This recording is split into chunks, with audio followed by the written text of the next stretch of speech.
That's probably one of my passions. That's the reason I worked really hard to bring the Masters in Design Methods to Grand Rapids through the Institute of Design, which after a lot of work with the state to get that approved, and we actually just got approval from the accreditation board, so that's going to launch in September next door at Grid 70. I think it's really important to have a whole bunch of different levels. So that's a master's program. That's for people who've got 5 or 10 years of experience. And then the place that I really want to hit is high school. You know, design means a whole bunch of different things to a whole bunch of different people, but to me, design is an approach to life. It's a mindset.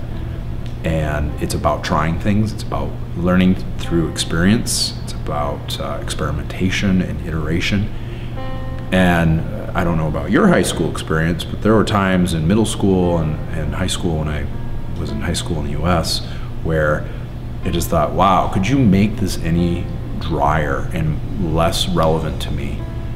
So I'm really excited to try to figure out how do you get design thinking, or human-centered design, or whatever the tool set is, into high schools, and if possible even into elementary school. So I think that's, why is that important? I think Grand Rapids could be a design hub for the country. I think people would come here because they know that they'll meet other people who are open to new ideas, and not only open to new ideas, but have the confidence and the right mindset and tool set to get things done. And there's plenty of ideas, but actually get them done, get them to a functioning state, or discover that they don't work.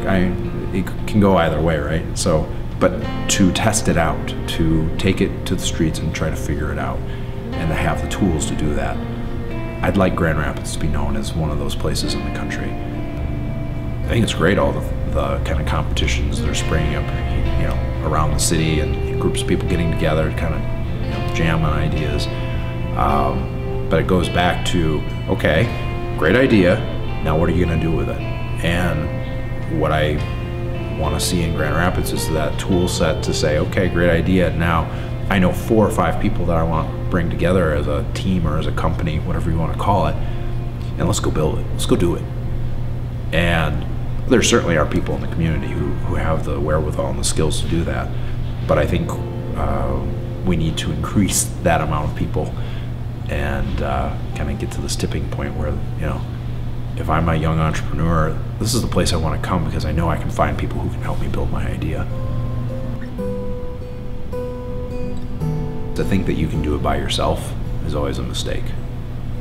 I have yet to meet a person who can do it all. I know for a fact that I'm not one of them. But you get 3 or 4 people in the room with some different perspectives and tool sets. Someone who's good at finance side of things, kind of thinking through that thing. Someone who's a big idea person. Someone who's just really focused on the nitty-gritty details. You get those types of different skill sets in the room with different perspectives and life experiences. The odds of your idea hitting it are a heck of a lot higher than you sitting in a room by yourself trying to figure it out. So I'm a big supporter of getting, it doesn't have to be a big group of people. It could be just 1 other person or 2 other people, but get other perspectives on your idea. I guarantee you do not have all the answers. Now, you may be able to go out and find them, but that's going to take more time as opposed to bringing in a partner who may already have that perspective who can give it to you really quickly.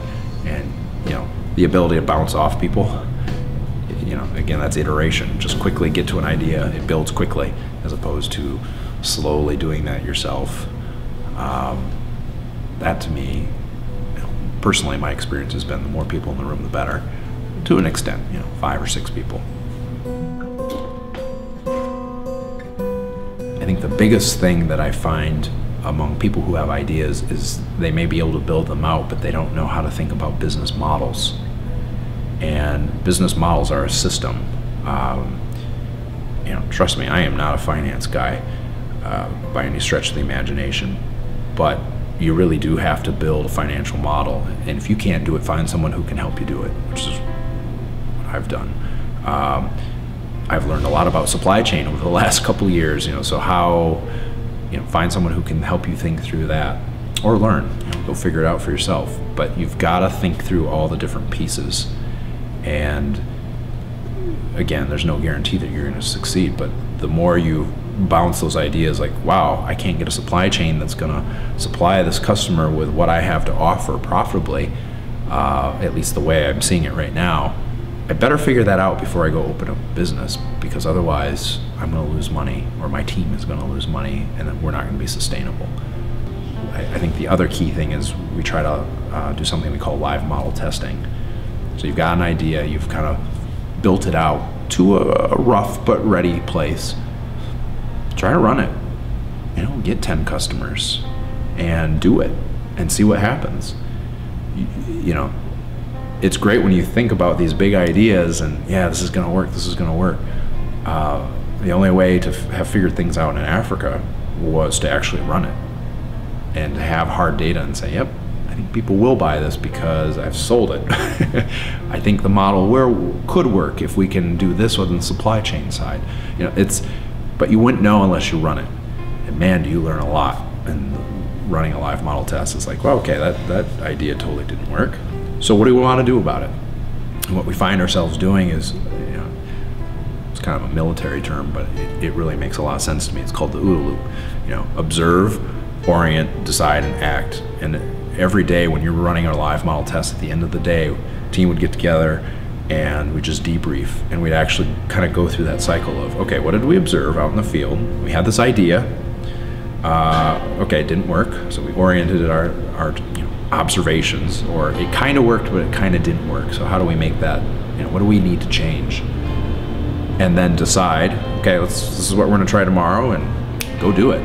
And then that next night, what did we learn? And it was this constant iteration until we hit a place where it's like, okay, we're starting to solve things. This is going to work, or maybe this isn't going to work.